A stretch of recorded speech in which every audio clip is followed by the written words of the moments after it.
won't take offense.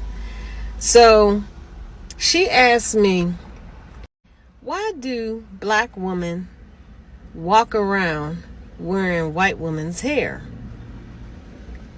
She said, my question is it the fact, and I don't know if it's a fact or not, but do they not like their own hair? Why do they choose to wear our hair as opposed to wearing their own hair? So I said to her, okay, can you elaborate? And she said, you see black women walking around with long, straight, blonde hair wigs. And she said that's all they do. They like our hair. They mainly just wear our hair. Most, not all. But she said the majority of them walk around with our hair as if they don't like their own hair.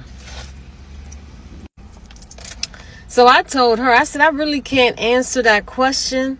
The only thing I can say is maybe because society has trained them into not liking their own hair and trained them to think that your hair is better than their own hair. That's what I told her.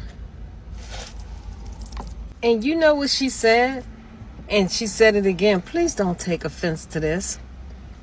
She said, but behind you guys' back,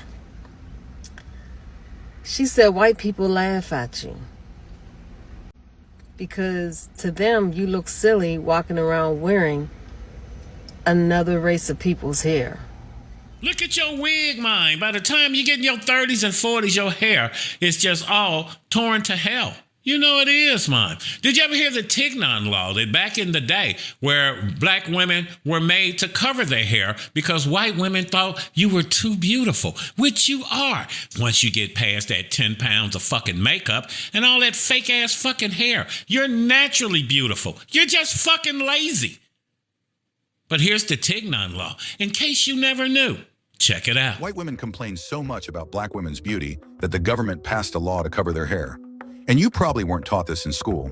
It was 1786. Louisiana.